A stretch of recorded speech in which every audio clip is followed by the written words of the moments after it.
grandes personalidades de la humanidad. Quédate hasta el final de este nuevo capítulo.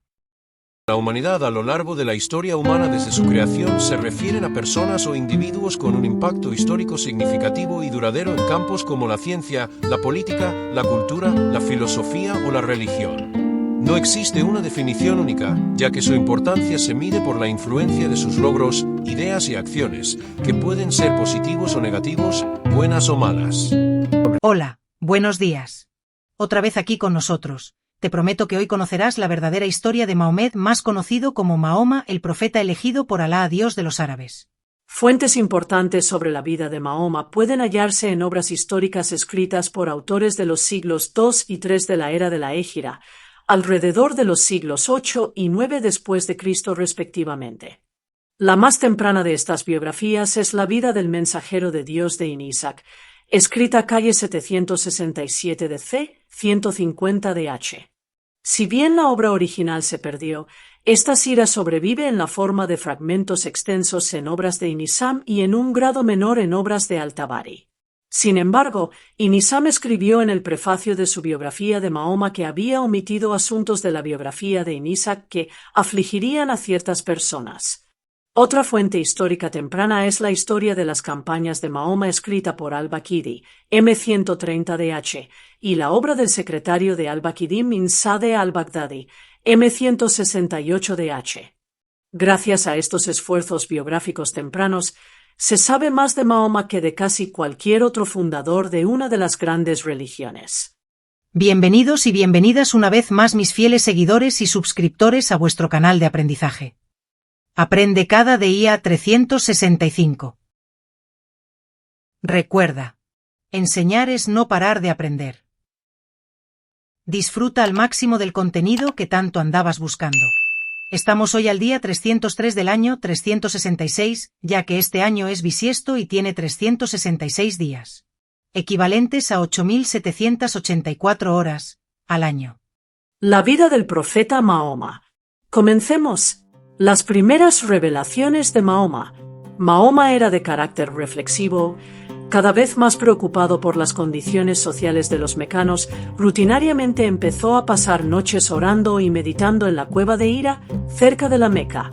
Los musulmanes creen que en 610 a los 40 años de edad, mientras meditaba, Mahoma tuvo una visión del arcángel Gabriel. Las primeras revelaciones hicieron que Mahoma tuviese miedo. Cuando Mahoma despertó de su visión, de acuerdo con la tradición, las palabras parecían talladas en su corazón y temió estar poseído, llegando incluso a considerar brevemente el suicidio, pero escuchó una voz de los cielos que le llamaba apóstol de Dios. Al regresar a su casa, Mahoma le contó a Jadilla lo que había pasado. Con la ayuda del primo cristiano de Jadilla, Baraka ibn Naufal, quien interpretó la visión de Mahoma como una experiencia espiritual, Jadilla lo persuadió de tener fe en sí mismo y escuchar las revelaciones. Mahoma describió luego esta visita como un mandato para memorizar y recitar los versos enviados por Dios. Inicialmente, Mahoma solo le comunicó su mensaje a personas muy cercanas a él: Jadilla, su joven primo Ali ibn Abi Talib, su hijo adoptivo Zayd ibn Harita, y su amigo, el mercader Abu Bakr ibn Abi Quafa. Unos años después, Mahoma llevó su mensaje a la gente de la Meca. Umar ibn al-Khattab y Uthman ibn Affan fueron dos mecanos importantes en aceptar sus enseñanzas en esta época, si bien se dice que fueron los jóvenes menos pudientes quienes más escucharon su mensaje. Durante su vida, Mahoma confió la conservación de la palabra de Dios, Aya, transmitida por Gabriel, Jibril, a la retentiva de los memoriones, quienes la memorizaban recitándola incansablemente, que después de su muerte serían recopilados por escrito en el Corán debido a la primordial importancia de conservar el mensaje original en toda su pureza, sin el menor cambio ni de fondo ni de forma. Para ello emplearon materiales como las escápulas de camello, sobre las que grababan los versículos del Corán. El arcángel Gabriel le indicó que había sido elegido como el último de los profetas y como tal predicó la palabra de Dios sobre la base de un estricto monoteísmo, prediciendo el día del juicio final. De acuerdo con el Corán y las narraciones, Mahoma era analfabeto, hecho que la tradición musulmana considera una prueba que autentifica al Corán, libro sagrado de los musulmanes, como portador de la verdad revelada. Sin embargo, hay al menos 2 hadices que muestran que Mahoma no era analfabeto. Abdullah bin Abbas dijo: la enfermedad del profeta empeoró un jueves. Entonces el profeta dijo: traedme algo para escribir, que os redactaré un escrito y no os perderéis después de ello. El dominio de Mahoma se consolida. Para los musulmanes, la victoria de Badr resultaba una ratificación divina de que Mahoma era un legítimo profeta. Después de la victoria, y una vez que el clan judío de Banu Ainuqa fue expulsado de Medina, la mayoría de los ciudadanos de este lugar adoptaron la fe musulmana, mientras que algunos conservaron su antigua fe monoteísta anterior al Islam, y Mahoma se estableció como el regente de la ciudad. Antes de su muerte en 632, Mahoma había establecido al Islam como una fuerza social, militar y religiosa, y había unificado Arabia. Algunas décadas después de su muerte, sus sucesores conquistaron Persia, Egipto, Palestina, Siria, Armenia y gran parte del norte de África, y cercaron 2 veces Constantinopla, aunque no pudieron hacerse con ella, lo que les impidió avanzar hacia el este de Europa. Entre 711 y 716 comienza la lucha por la conquista árabe, de casi 8 siglos, de la península ibérica, y en 732, 100 años después de la muerte de Mahoma, el avance árabe en la conquista de Europa occidental es detenido en el corazón de Francia en la batalla de Poitiers. Bajo los gaznabíes, el Islam se extendió en el siglo X a los principales estados hindúes al este del río Indo, en lo que es actualmente el norte de la India. La expansión del Islam continuó sin invasiones militares por diversas regiones de África y del sudeste de Asia. El Islam cuenta actualmente con más de 1.600 millones de seguidores, siendo la segunda mayor religión del mundo, después del cristianismo. No obstante, el número de fieles es difícil de determinar, ya que según la ley islámica la apostasía debe ser castigada con la muerte. Este hecho puede inhibir a aquellos que manifiestan su identidad religiosa en zonas de mayoría musulmana. ¿Sabías sobre la historia de la conquista de la Meca? La conquista de la Meca. Antes de su muerte en 632, Mahoma había consolidado su dominio sobre la península de Arabia. En el año 628, la posición de Mahoma era lo suficientemente fuerte para decidir su retorno a la Meca, esta vez como un peregrino. En marzo de ese año, se dirigió a la Meca seguido de 1.600 hombres. Después de diversas negociaciones, se firmó un tratado en un pueblo cercano a la Meca llamado Al-Hudaybiyah. Si bien a Mahoma no se le permitió ese año entrar en la Meca, las hostilidades cesaron y a los musulmanes se le autorizó el acceso a la ciudad en el año siguiente. El tratado duró solo 2 años, ya que en 630 Mahoma lo rompió. Mahoma marchó hacia esa ciudad con un ejército de más de 10.000 hombres y la conquistó sin encontrar resistencia. Mahoma amnistió a los habitantes de la ciudad salvo a quienes lo habían injuriado y a los musulmanes apóstatas. Mandó matar a estos incluso si eran hallados bajo las cortinas de la Kaaba. Muchos habitantes se convirtieron al Islam. Mahoma destruyó los 360 ídolos colocados alrededor de la Kaaba e hizo borrar las pinturas paganas de sus muros interiores, aunque preservó las de Jesús y la Virgen María. Asimismo, prohibió a los no musulmanes peregrinar a la Meca, convirtiéndola así en el lugar sagrado del Islam y principal sitio de peregrinaje de la nueva religión. A pesar de que Mahoma no estuvo presente en el asalto a la ciudad, administraba la 1/5 parte del botín para repartirlo entre los más necesitados. Los 4/5 restantes pertenecían siempre a los combatientes. Cobró un rescate 45 onzas de plata por cada prisionero, rescate que fue repartido entre los necesitados. Mahoma no llegó nunca a saciarse de comida alguna. En su casa no había sino lo necesario para pasar el día y para los invitados que a ella acudían. La capitulación de la Meca y la derrota de las tribus enemigas en Hunayn permitió a Mahoma imponer su dominio sobre toda Arabia. Sin embargo, Mahoma no formó ningún gobierno, sino que prefirió gobernar a través de las relaciones personales y los tratados con las diferentes tribus. La muerte de Mahoma. Muerte de Mahoma en el Siyar-i Nebi de 1596. Alrededor del año 632 después de Cristo, Mahoma, habiendo establecido su autoridad sobre la península arábiga, hizo la peregrinación del Hach hasta la Meca, circunvalando la Kaaba, y estableciendo así el ritual del Hajj que los musulmanes practican hasta la actualidad. Esta peregrinación es recordada como la peregrinación del adiós. Pocos días después de regresar de su peregrinación, y después de una corta enfermedad, Mahoma falleció el 8 de junio de 632 en la casa de Aisha, en la ciudad de Medina, a la edad de 63 años, siendo enterrado allí mismo. La dolencia es tradicionalmente atribuida a la ingestión de una pieza de carne envenenada. Esto se produjo 3 años antes de su muerte, tras la caída y represión de los líderes de Jaibar frente a las tropas islámicas. Abu Bakr, el padre de Aisha, la tercera esposa de Mahoma, fue elegido por los líderes de la comunidad musulmana como el sucesor de Mahoma, pues este era su favorito. Cualesquiera que hayan sido los hechos, lo cierto es que Abu Bakr se convirtió en el nuevo líder del Islam. La mayor parte de su corto reinado la pasó combatiendo tribus rebeldes en lo que se conoce como las guerras Ridda. A la fecha de la muerte de Mahoma, había unificado toda la península arábiga y expandido la religión islámica en esta región, así como en parte de Siria y Palestina. Posteriormente los sucesores de Mahoma extendieron el dominio del Imperio Árabe a Palestina, Siria, Mesopotamia, Persia, Egipto, el norte de África y al Andalus. Queridos seguidores y seguidoras, ¿están disfrutando del contenido que ofrece este canal de aprendizaje, verdad?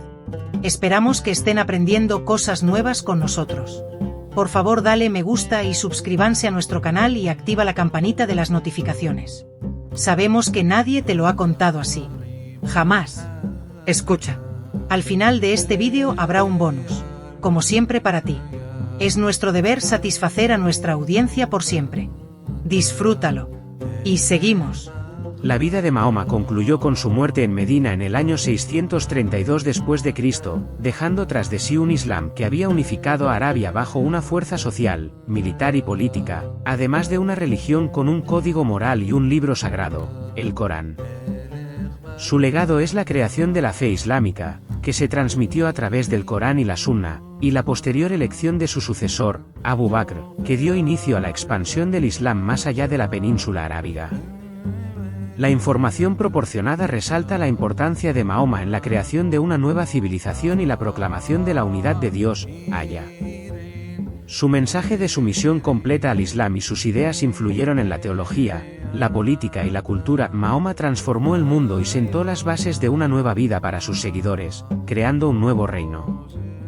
El impacto de Mahoma se extiende a través de la historia y continúa siendo relevante en la actualidad. Desde el canal Aprende Cada Día 365 te traemos un resumen digno y necesarias para los seguidores de Mahoma, así que presten mucha atención. Aquí tienes un resumen de las principales enseñanzas atribuidas a Mahoma, Muhammad, en el Islam. Monoteísmo estricto, Tawhid, creer en un Dios único, Allah, y repudiar toda forma de asociación, Shirk. La declaración central es la Shahada, no hay más Dios que Allah, y Muhammad es su mensajero, fe, oración y sumisión, vivo compromiso con la sumisión a la voluntad de Allah a través de la fe y la obediencia a sus mandamientos, oración y devoción, la práctica de las 5 oraciones diarias, Salat, como medio de comunicación constante con Allah, caridad y justicia social. La obligación de dar zakat, caridad obligatoria, para purificar la riqueza y ayudar a los necesitados, promoviendo justicia económica y solidaridad comunitaria, ayuno y autocontrol, el ayuno durante el mes de Ramadán, Saum, como disciplina espiritual y física para cultivar paciencia, empatía y autocontrol, peregrinación a la Meca, el Hajj, que todo musulmán capaz debe realizar al menos una vez en la vida, como acto de unidad y humildad ante Allah, honestidad y conducta ética, evitar el engaño, la usura, la mentira y la injusticia, promover la verdad, la amabilidad y la integridad en las relaciones personales y comunitarias. Responsabilidad personal y comunitaria. Cada individuo es responsable ante Allah de sus acciones. La moral pública debe reflejar justicia, misericordia y equidad, ley y guía. El profeta es visto como un ejemplo a seguir, el mejor example, y la Sharia, ley islámica, se derivó de su mensaje, del Corán y de sus dichos, hadices, misericordia y perdón. Enfatizar la compasión, el perdón a los demás y la preferencia por la reconciliación cuando sea posible, libertad religiosa y convivencia, respeto a las personas de otras creencias bajo un marco de convivencia, siempre que se respete la soberanía y la no violencia, conceptos que se interpretan de diversas maneras entre comunidades islámicas. Mahoma, 573-632 DC, impactó la política de su época principalmente al reorganizar las relaciones de poder en la península arábiga y sentar las bases de un Estado islámico. Aquí tienes los aspectos clave. Unificación de tribus a través de la fe. Antes de Mahoma, la región estaba fragmentada en tribus árabes con alianzas cambiantes y conflictos frecuentes.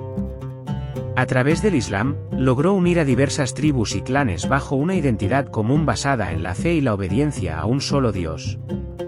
Esto redujo tensiones tribales por lealtades religiosas compartidas, establecimiento de un liderazgo político-religioso. Mahoma asumió roles que combinaron liderazgo espiritual y político.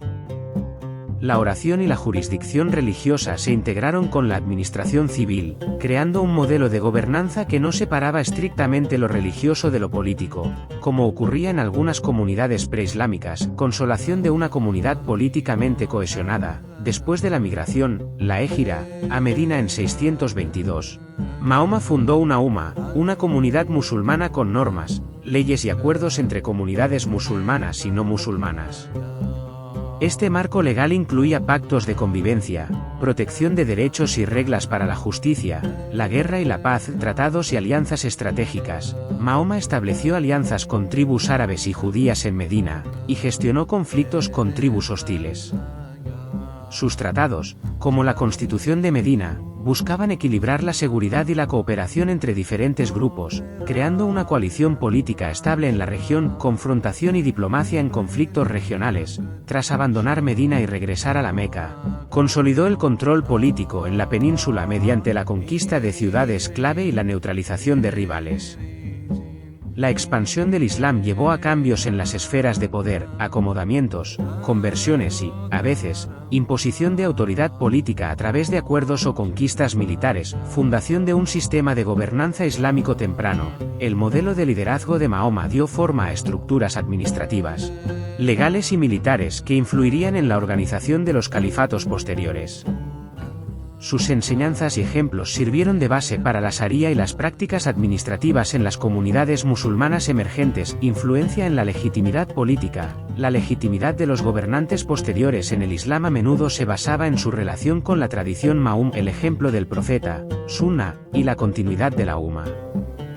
La autoridad se legitimaba no solo por la fuerza, sino por el respaldo divino y la adhesión a las normas religiosas. Impacto duradero en la geopolítica de la región. El surgimiento del Islam bajo Mahoma alteró el equilibrio de poder en un área que conectaba el este y el oeste, facilitando rutas comerciales y culturales.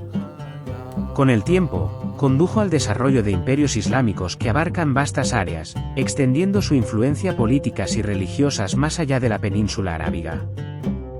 Notas importantes. Las enseñanzas se encuentran principalmente en el Corán, revelaciones consideradas como palabra de Dios, y en los hadices, relatos de las palabras y acciones del profeta. Las interpretaciones pueden variar entre escuelas jurídicas y tradiciones dentro del Islam, suní, chií, entre otras, así como entre contextos culturales. Cuídense mucho. Hasta el nuevo capítulo, de las grandes personalidades de la humanidad. Disfruta del bonus. La Meca. El tesoro del mundo islámico. La Meca, Macca en árabe, es el centro del mundo islámico, la cuna del profeta Mahoma y la religión que fundó. Ubicada en los montes Arad, en el centro de Arabia Saudita, y a 45 kilómetros tierra adentro del puerto de Jeddah, en el Mar Rojo, la antigua Meca era un oasis en la antigua ruta comercial de caravanas que conectaba el mundo mediterráneo con el sur de Arabia, África Oriental y el sur de Asia. Para la época romana y bizantina, se había convertido en un importante centro comercial y religioso conocido como Macoraba. La tierra sagrada donde se ubican la Meca y Medina, conocida como el Hiyaz, es la región occidental de la península arábiga, una estrecha franja de tierra de unos 875 kilómetros de largo al este del Mar Rojo, con el trópico de Cáncer atravesándola por su centro. El Hiyaz es un entorno accidentado de picos volcánicos, conocido por su intensa luz solar y escasas precipitaciones. Según antiguas tradiciones árabes, cuando Adán y Eva fueron expulsados del paraíso, cayeron en diferentes partes de la tierra, Adán en una montaña en la isla de Serendip, o Sri Lanka, y Eva en Arabia, a orillas del Mar Rojo, cerca del puerto de Jeddah. Adán y Eva vagaron separados y solitarios por la tierra durante 200 años. Finalmente, considerando su arrepentimiento y miseria, Dios les permitió reunirse de nuevo en el monte Arafat, cerca de la actual ciudad de la Meca, anteriormente llamada Becca o Bacca, que significa valle estrecho. Adán entonces oró a Dios para que le concediera un santuario similar al que había adorado en el paraíso. Las oraciones de Adán fueron escuchadas y se construyó un santuario. Esta es una leyenda preislámica, y el Corán, la Sagrada Escritura Islámica, no dice nada sobre la conexión de Adán con la Meca ni sobre un santuario donde orara. Se dice que Adán murió y fue enterrado en la Meca, y Eva en Jeddah, junto al mar, ciudad que todavía lleva su nombre, Jeddah, que significa antepasado materno en árabe. Este santuario desapareció durante la era del diluvio, momento en el que el cuerpo de Adán comenzó a flotar en el agua. Al mismo tiempo, el arca de Noé dio 7 vueltas alrededor de él y de la Kaaba antes de viajar al norte, donde aterrizó tras el diluvio. Según una tradición islámica, 1000 años después, en 1892 a.C., el gran patriarca del monoteísmo, Abraham o Ibrahim, llegó a la Meca con su esposa egipcia, Agar, y su hijo Ismael. Allí, Agar vivió con su hijo en una pequeña casa en el emplazamiento del antiguo santuario, y Abraham la visitaba ocasionalmente. Casi todos los eruditos atribuyen la santidad de la Meca a la Kaaba, posteriormente reconstruida por orden expresa de Dios por Abraham e Ismael. Sin embargo, cabe mencionar el manantial de Zamzam y las cercanas colinas sagradas de Safa y Marwa. Estas colinas han desaparecido bajo la topografía nivelada de la Meca moderna. Estas formaciones geográficas son, sin duda, anteriores a la construcción mítica de la Kaaba, y por lo tanto, podrían haber dado origen a la santidad original del lugar. Según la leyenda islámica, Abraham abandonó la Meca por orden de Dios, dejando a Agar e Ismael solo con un poco de agua y dátiles. Agar amamantó a su hijo y bebieron el agua restante. Poco después, ante una sed intensa, Ismael rompió a llorar, y Agar echó a correr entre las colinas de Safa y Marwa en busca de agua. Repitió el viaje 7 veces hasta que un ángel se le apareció, golpeando el suelo con su ala. Como resultado, brotó el manantial de Zamzam, considerado por los musulmanes un afluente de las aguas del paraíso. A partir de entonces, la Meca contó con una fuente de agua que ha seguido fluyendo hasta nuestros días. Tras el regreso de Abraham a la Meca y la muerte de Agar, Dios le ordenó que convirtiera la casa de Agar en un templo donde la gente pudiera orar. Por lo tanto, demolió la casa y comenzó la construcción de la Kaaba. Dios le dio instrucciones precisas para reconstruir el santuario, y Gabriel le mostró la ubicación. Se dice que, por la gracia de Dios, la paz divina, Al-Sakina, descendió en forma de viento, que trajo una nube con forma de dragón que reveló a Abraham e Ismael el emplazamiento del antiguo templo. Se les indicó que construyeran el santuario directamente sobre la sombra de la nube, sin sobrepasar ni disminuir sus dimensiones.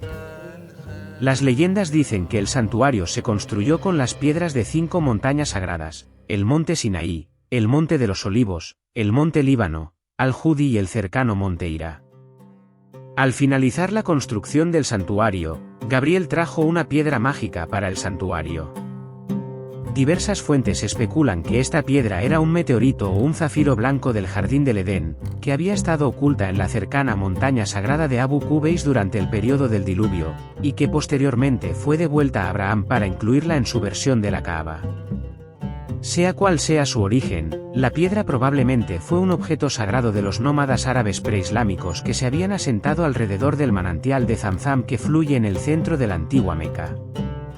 Al completar la Kaaba, Abraham e Ismael, acompañados por el arcángel Gabriel, realizaron todos los elementos que constituyen el ritual del Hajj actual. La Kaaba que construyeron estaba destinada a convertirse en el lugar sagrado más importante de las tribus nómadas que habitaban los grandes desiertos árabes. Abraham abandonaría posteriormente la Meca para morir en Palestina en Al-Khalil. Con el paso de los siglos, las observancias abrahámicas originales en la Kaaba se fueron diluyendo progresivamente con la incorporación de diversos elementos paganos, que llegaban a través de las rutas de las caravanas que conducían a la Meca.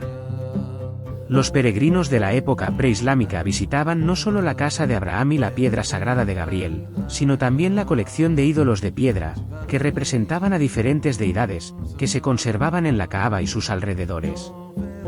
Se decía que había 360 deidades diferentes, entre ellas Auf, el gran pájaro, Ubal, el dios nabateo, las tres diosas celestiales Ayat, Aluza y Manat, y las estatuas de María y Jesús. La más importante de todas estas deidades, y la cabeza del panteón mecano, era Alá, que significa el Dios. Venerado en todo el sur de Siria y el norte de Arabia, y la única deidad no representada por un ídolo en la Kaaba, Alá se convertiría más tarde en el único Dios de los musulmanes. La ciudad de la Meca alcanzó su mayor importancia religiosa tras el nacimiento y la vida del profeta Mahoma, 570 a 632 DC. En el año 630, Mahoma tomó el control de la Meca y destruyó los 360 ídolos paganos, con la notable excepción de las estatuas de María y Jesús. El ídolo de Ubal, el más grande de la Meca, era una piedra gigantesca situada en la cima de la Kaaba. Siguiendo la orden del profeta, Ali, el primo de Mahoma, se subió a hombros de Mahoma, subió a la cima de la Kaaba y derribó el ídolo. Tras la destrucción de los ídolos paganos, Mahoma integró algunos de los antiguos rituales mecanos con la peregrinación del Hajj al monte Arafat, otra tradición preislámica, declaró la ciudad centro de peregrinación musulmana y la dedicó exclusivamente al culto de Alá. Sin embargo, Mahoma no destruyó la Kaaba ni la piedra sagrada que albergaba. En cambio, las convirtió en el eje central de la religión musulmana, basándose en su creencia de ser un reformador profético enviado por Dios para restaurar los ritos establecidos inicialmente por Abraham, que habían sido corrompidos a lo largo de los siglos por influencias paganas. Así, al obtener el control religioso y político de la Meca, Mahoma pudo redefinir el territorio sagrado y restaurar el orden original de Abraham. Según las palabras originales de Mahoma, la peregrinación del Hajj es la quinta de las prácticas musulmanas fundamentales conocidas como los 5 pilares del Islam. El Hajj debe ser realizado al menos una vez por todos los adultos, hombres y mujeres, cuya salud y recursos económicos lo permitan. La peregrinación se realiza cada año entre el 8º y el 13º día de Dhu al-Hijja, el 12º mes del calendario lunar islámico. Antes de partir, el peregrino debe reparar todos los agravios, saldar todas sus deudas y planificar el dinero suficiente para el viaje y el sustento de su familia durante su ausencia. A medida que los peregrinos emprenden el viaje, siguen los pasos de millones de personas que los precedieron. Cuando el peregrino se encuentra a unos 10 kilómetros de la Meca, entra en el estado de santidad y pureza conocido como Ihram y se viste con prendas especiales que consisten en 2 sábanas blancas sin costuras que envuelven el cuerpo. Al entrar en la gran mezquita de la Meca, el peregrino primero camina 7 veces alrededor del santuario de la Kaaba en sentido contrario a las agujas del reloj. Este ritual se llama giro o tawaf. A continuación, al entrar en el santuario, el peregrino besa la piedra sagrada. La piedra está montada en un marco de plata en la pared, a 1,5 metros del suelo, en la esquina sureste del santuario. Es ovalada, de unos 30 centímetros de diámetro, y está compuesta por 7 pequeñas piedras, posiblemente basalto, de diferentes tamaños y formas unidas con cemento. La leyenda dice que la piedra, al-Hajaru al-Aswad, la piedra negra, era originalmente blanca, pero gradualmente se oscureció por los besos de mortales pecadores. Algunas tradiciones dicen que por los pecados de los descendientes de Adán. Durante los días siguientes, el peregrino recorre una ruta ritualizada hacia otros lugares sagrados en las inmediaciones de la Meca, Mina, Muzdalifa, Arafat, el Monte de la Misericordia y el Monte Namira, y regresa a la Kaaba el último día. La palabra Hajj probablemente deriva de una antigua raíz semítica que significa dar vueltas en círculo. La llanura de Arafat, donde millones de peregrinos se reúnen en una vasta congregación, simboliza la llanura de Masar o la resurrección, donde todos comparecerán ante Dios en el día del juicio. En medio de Arafat se encuentra Jabal al-Rama, o el Monte de la Misericordia, donde se revelaron los últimos versículos del Corán y donde se pronunció uno de los famosos discursos de despedida del profeta. Aquí se produce la alquimia de la unión entre los diversos aspectos de la naturaleza humana, donde hombres y mujeres recuperan su plenitud espiritual primordial, pues fue aquí donde Adán y Eva se reencontraron tras su caída a la tierra desde el paraíso. En Mina, donde el profeta pronunció sus últimas palabras durante su peregrinación final, los peregrinos arrojaron piedras contra 3 grandes pilares que representan a Satanás, al-Saitán, símbolo de la eterna batalla que debe librarse contra los demonios internos.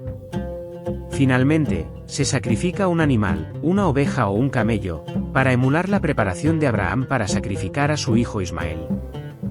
Una vez que un creyente ha peregrinado a la Meca, los hombres pueden añadir el título al-Hajji a su nombre, Hajjiyá, para las mujeres. En diferentes países islámicos, los peregrinos que regresan utilizan diversas señales para indicar que han realizado el Hajj. Estas incluyen pintar imágenes de la Kaaba y del medio de transporte del peregrino al santuario, en las paredes de sus casas, pintar la puerta de entrada de verde brillante y usar sombreros o pañuelos de color verde. La llamada peregrinación menor, conocida como Umra, incluye algunos, pero no todos, los ritos del Hajji puede realizarse en cualquier época del año. Las 30 frases célebres de Mahoma. 1. Una persona fuerte no es aquella que tira al suelo a su adversario. Una persona fuerte es la persona que sabe contenerse cuando está encolerizada. 2. No paséis el tiempo soñando con el pasado y con el porvenir, estad listos para vivir el momento presente. 3. La rectitud es el buen carácter, mientras que el pecado es cualquier cosa que incomoda a la conciencia y que no deseamos que la gente conozca. 4. La virtud es el buen carácter, y la maldad es lo que se remueve dentro de ti y te disgusta que las personas lo sepan. 5. La rectitud es tratar con equidad, justicia y decencia a la familia, mientras que veracidad es un esencial del buen carácter, pero ambas llevan al paraíso. 6. Si la montaña no viene a mí, yo voy a la montaña. 7. El castrador de otros o de sí mismo no es seguidor mío. 8. Una persona fuerte no es aquella que tira al suelo a su adversario. Una persona fuerte es la persona que sabe contenerse cuando está encolerizada. 9. Al lado de la dificultad está la felicidad. 10. La verdadera riqueza del hombre es el bien que hace en este mundo. 11. Dale al trabajador su salario antes de que se haya secado el sudor de su frente. 12. Si te vieras rodeado de mucha gente ignorante, no te envanezcas por lo que sabes. Más bien, mira a los que te superan en conocimientos, y verás que aún no son lo que te imaginas ser y que estás por debajo de muchos. 13. El que se arrepiente es como el que no ha pecado. 14. Di la verdad, aunque sea amarga. Di la verdad aún contra ti mismo. 15. El que cree en Allá y en el último día, dejad que hable bien o que permanezca en silencio. 16. La tinta del sabio es más sagrada que la sangre del mártir. 17. Aquel que no agradece un pequeño favor, no agradecerá uno grande. 18. Facilitar una buena acción es lo mismo que hacerla. 19. La posición de las oraciones con respecto a la religión es similar a la de la cabeza con respecto al cuerpo. 20. Temed el día en que un alma no satisfará por otra, el día en que no se esperen ni intercesión, ni compasión, ni auxilios. 21. Desgraciados los que miden mal y pesan mal, los que cuando otros miden, exigen la medida llena, y cuando miden ellos, disminuyen la medida y el peso de los otros. 22. El que hace reír a sus compañeros merece el paraíso. 23. En verdad, hay signos en la tierra para los hombres, que creen firmemente. 24. Hay una recompensa por la bondad de cada vida humana o animal. 25. Dios no teme las consecuencias. 26. ¿No es cierto acaso que en la memoria de Dios descansa con tranquilidad el corazón humano? 27. Aquel a quien extravía Dios, no encontrará camino. 28. No puede haber bien en la mentira. 29. Sé en esta vida como si fueras un extranjero o un pasajero. 30. Los mejores entre vosotros son los que tratan mejor a sus esposas.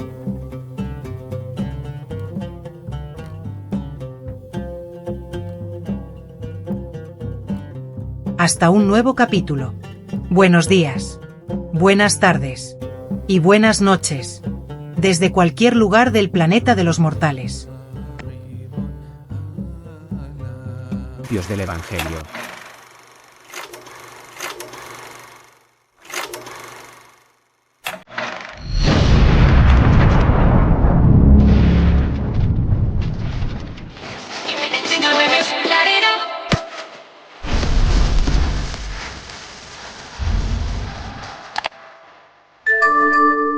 Tu canal de aprendizaje.